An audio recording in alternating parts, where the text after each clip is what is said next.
Bonjour à tous, nous poursuivons aujourd'hui avec la troisième Mishnah du 8e Pérec. La Mishnah nous enseigne ici le din d'un safek, d'un doute. Est-ce que on doit faire le pidyon haben ou pas? Dans le cas, nous dit la Mishnah, Mishelo bicha ishto, veyalda shne scharim. Un homme, sa femme n'a pas eu encore d'enfant. Il va donc avoir un premier-né, et elle a eu des jumeaux, veyaldu shne scharim. C'est vrai qu'on ne sait pas lequel des deux est sorti le premier. Malgré tout, le père, Noten Hamesh Slaim la Kohen, devra donner 5 slaim au Kohen, et il devra faire le pidyon haben avec les 5 pièces, les 5 slaim, parce que il y a obligatoirement un des deux qui est Bechor, et donc il y a une obligation de pidyon haben.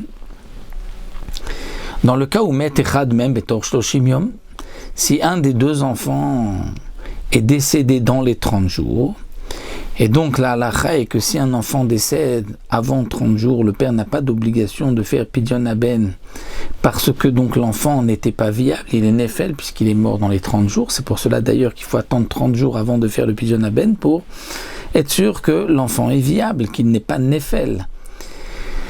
Et donc, si un des deux enfants est mort dans les 30 jours, Av Patour, le père est dispensé, il ne devra pas faire de pidyon haben parce que peut-être que c'est le Bechor qui est mort, et donc c'est au Kohen d'apporter une preuve, à Motzi Mechaveru Lavaraya, d'apporter une preuve que le père a une obligation du pidyon haben. Le Barthénoura nous dit, le garçon qui est resté, qui est vivant, lorsqu'il va grandir, il est aussi dispensé de faire le pidyon haben. Parce qu'il y a aussi un safek sur lui. Et donc, puisqu'il a un safek, on ne va pas faire un pidyon haben mi-safek, on va dire au contraire. C'est au Kohen d'apporter une preuve à Motzi Mechaveru Lavaraya. Un autre cas, Meta'a Vabanim Kayamim.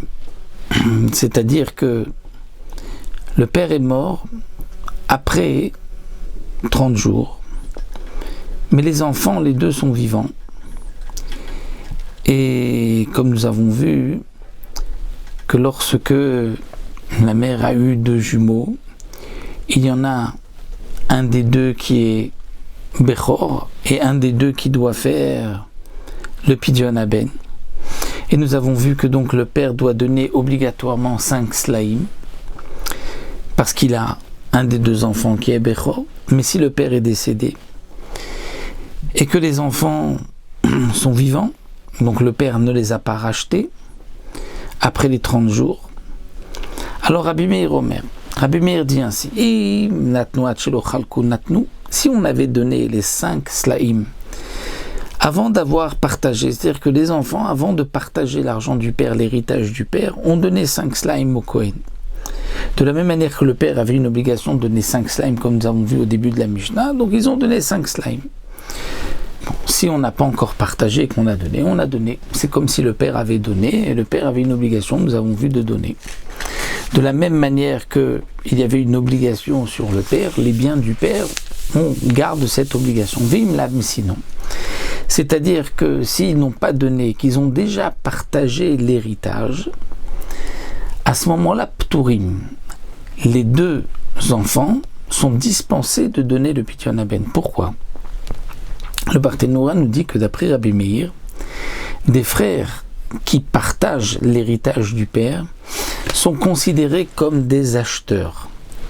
C'est-à-dire, ils s'achètent l'un de l'autre la part de l'un ou de l'autre. Nous avons, comme nous allons le voir tout de suite, une marloquette entre Rabbi Yehuda et Rabbi Meir. Est-ce que il y a brera ou il n'y a pas de brera? C'est-à-dire, est-ce que lorsque on partage les biens du père, l'héritage, et un des enfants prend ce terrain, et l'autre prend l'autre terrain, est-ce qu'on va dire ouvrar à davar les mafrères, donc il s'avère rétroactivement que la part de l'un était ce terrain-là, et que la part de l'autre était ce terrain-là? Ça, c'est le principe de brera. Rabbi Yehuda dit oui. Il y a un principe de brera. Donc la part, ce qu'a pris le premier enfant, c'était la part qui lui revenait. Ce qu'a pris le deuxième, c'était la part qui lui revenait. Et Rabbi Meir dit non. Peut-être que l'un a pris la part de l'autre, mais il faut bien partager.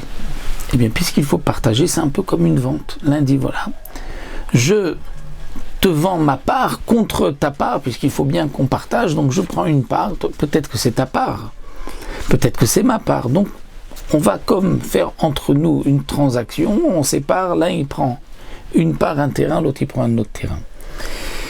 Et donc pour Rabbi Meir, nous n'avons plus ici le bien du père, nous avons deux acheteurs. Et quel est le din lorsque deux personnes ont acheté les biens du père et que le père avait une obligation du pidyon haben? Eh bien tout dépend, est-ce que ce pidyon haben c'est une obligation comme s'il y avait un shtar et donc les terrains sont hypothéqués ou pas? Et là nous dit le Barthénora, les 5 slaim que le père devait, c'est comme un prêt à l'oral. Donc les terrains ne sont pas hypothéqués. Et si le père avait vendu les terrains avant d'avoir donné les 5 slaim, les terrains ne sont pas hypothéqués pour les 5 slaim. Donc de la même manière, les frères qui ont partagé sont comme des acheteurs. Et donc il n'y a pas d'obligation de donner les 5 slaim. Pour Rabbi Yehuda, si, étant donné que les frères sont des héritiers, parce qu'il y a Yebrera, puisqu'il y a Brera, donc chacun a reçu une part de l'héritage du père, ce sont des héritiers, et même un prêt à l'oral, on peut récupérer l'argent des héritiers. Et donc pour Rabbi Yehuda, nitraivu nechassim, il y a une obligation sur les biens, et donc on devra donner les 5 slaim pour le Kohen.